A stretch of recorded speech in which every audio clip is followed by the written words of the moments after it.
আমি জানি না, নো কমেন্টস। পরিশ্রম ছাড়া তো যে কোনো কিছু জীবনে আসে না। আমার মনে হয় যে খুব কম মানুষ এত ভালোবাসা দর্শকের পায়। ময়না মাসুদ যেমন সফল ছিল, জেরিন নিশান ঠিক তার থেকে বেশি ছাড়া কম সফল না। আমি তো সবসময় এমনিই ঘুরে বেড়াই, আমার খুব রাগঢাক খুব কম আছে। আমার আশেপাশের 8-10 জন মানুষের মতনই, এবং ওটাই হওয়া উচিত, ওটাই আমরা আসলে।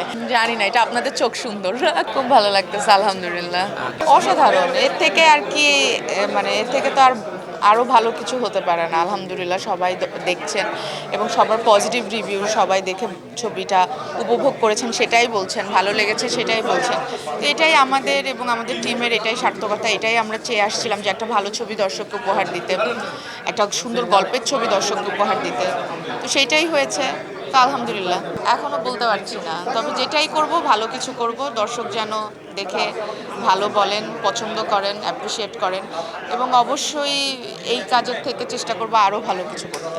পরিশ্রম ছাড়া তো যে কোনো কিছু জীবনে আসে না, আসলে খুব সহজলভ্য জিনিস থাকে না। তো এই জন্য আমি পরিশ্রম করছি, সেটা যদি দর্শকের দেখে ভালো লাগে, অ্যাপ্রিসিয়েট করে, এটাই আসলে আমার প্রাপ্তি। এবং আমার এখনও যেটা বলছে, যে আমার মনে হয় যে আমার এখনও তৈরি হতে আরও সময় লাগবে, আমি আরও তৈরি হয়ে দর্শকের সামনে আসতে চাই। হয়তো এর পরের যে ছবিটি আমার আসবে, পরে যে কাজটি দর্শক আমার দেখবে, সেটাতে আমাকে আরও প্রস্তুত দেখবে।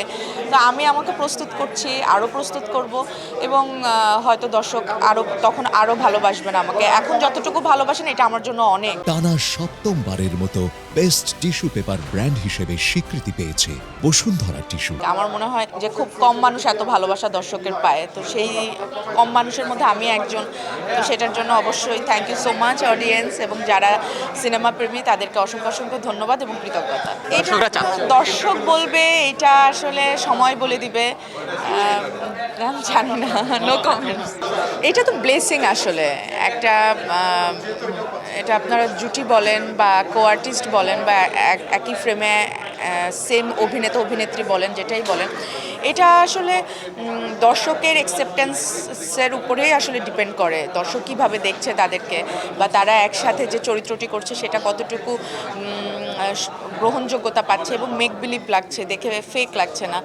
তো এটা অনেক ইম্পর্টেন্ট। তো সেই জায়গা থেকে আমার মনে হয় ময়না মাসুদ যেমন সফল ছিল, জেরিন নিশান ঠিক তার থেকে বেশি ছাড়া কম সফল না।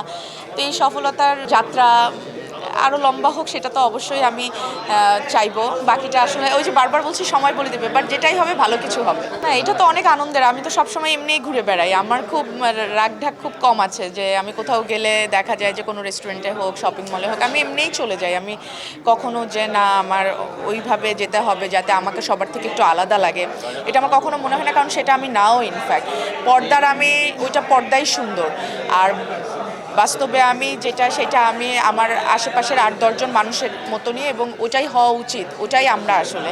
যারা মনে করে যে না তারা আলাদা, তাদের হয়তো অন্য চিন্তাভাবনা থাকতে পারে, কিন্তু আমার চিন্তাভাবনায় মনে হয় যে আমি এবং আমার একজন দর্শক, সেটা পর্দায় যতটুকু আলাদা মনে হবে অতটাই সুন্দর, কিন্তু বাস্তব জীবনে আমরা সবাই সমান।